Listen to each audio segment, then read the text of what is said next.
Welcome to the SEO.co Search Engine Optimization Podcast. Digital marketing essentials and next level tactics. From offsite and on-site optimization to persuasive selling and everything in between.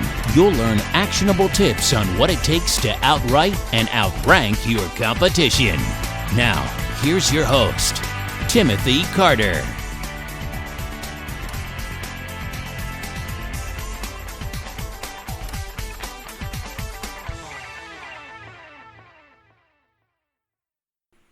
Thanks for joining me on the podcast. Today we're going to talk about the 5 stages of content marketing growth.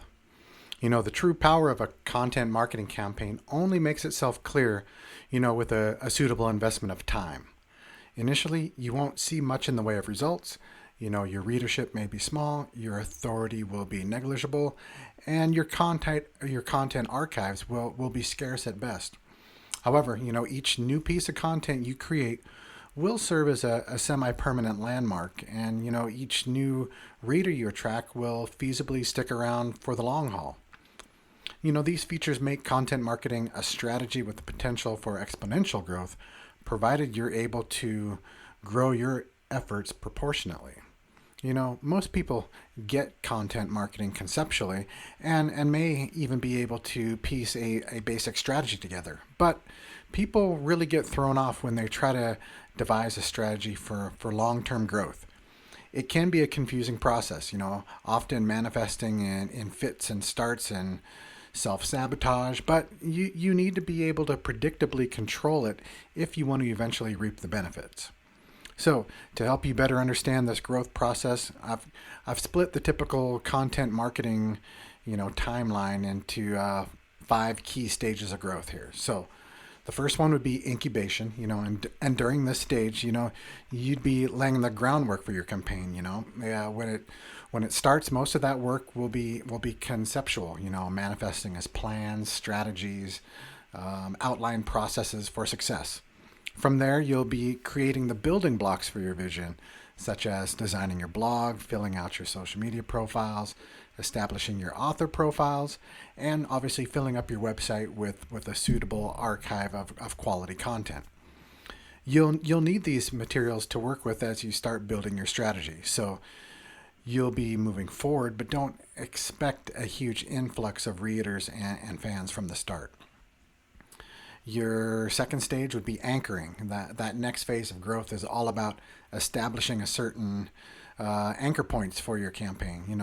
Think of these as like the main spokes of a webbing of a spider would use to build a web. These can come from a variety of forms.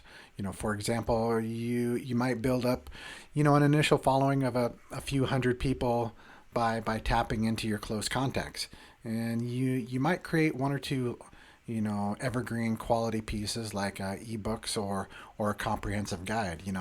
You could start working with 1 or 2 major publishers, developing your own powerful brand outside your current website. The point here is to secure some major mechanisms for growth early on so that you can be established. Number 3, the third stage would be experimentation. Here you'll be playing around with the different methods and tactics you've started growing accustomed to. And it's probably the biggest and hardest leap for content marketers to make, seriously, since it's so easy to get used to your initial series of habits. Once you start seeing decent results, it's common for marketers to just keep doing what they've been doing. But if you want to grow, you need to strive for something bigger and better. Experimentation comes in a variety of forms, all of which can be helpful.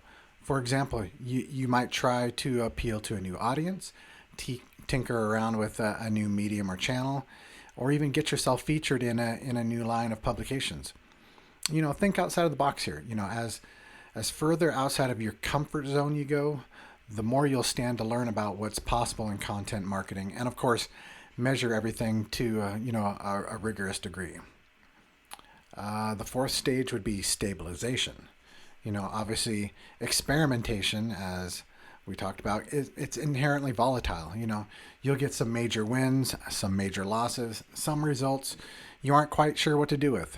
So the stabilization phase of growth is all about sorting out what does and doesn't work, and piecing together a strategy that's cohesive and relatively stable.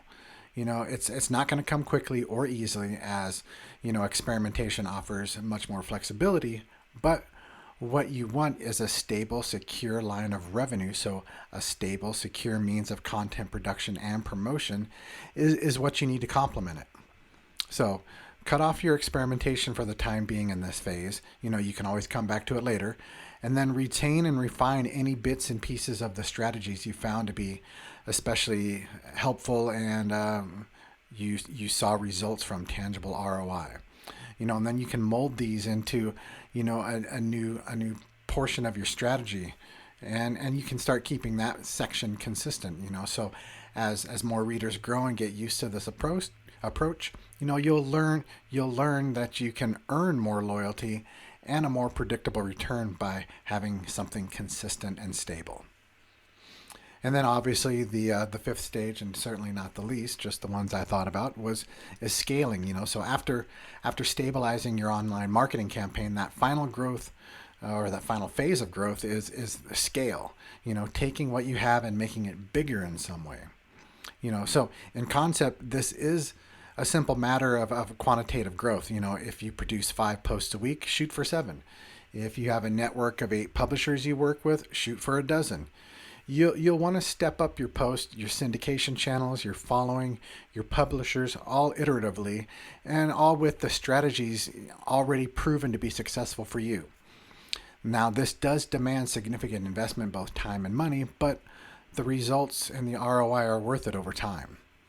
Obviously, these 5 stages aren't universal, and they aren't as concretely divided as they would seem on the surface or what I just mentioned. As I did mention earlier, it's more likely that your path to content marketing growth will happen in fits and starts, lurching forward when you least expect it and stagnating even when you're pouring extra effort into it. You'll also experience some blurrier lines between each phase, sometimes skipping around and sometimes repeating phases, especially those in 3 through 5. So what's important here isn't the order or the precise boundaries of growth, but the general trends and influencing factors. So these will help you kind of set some better priorities, aim for more specific goals, and ultimately push your content strategy towards the next phase of growth. And that's it for today's episode. So if you need some more information on content marketing and a strategy and scaling your ability to produce that quality content, come on over to SEO.co and schedule a time to have a free consultation. Learn how we can help you scale your ability to outwrite and outrank your competition. Thank you for joining us on the SEO.co podcast. We appreciate your time. Be sure to rate, review, and subscribe to the show, and visit SEO.co for more resources based on today's topic, as well as access to more podcast episodes to help you improve your site's long-term SEO success.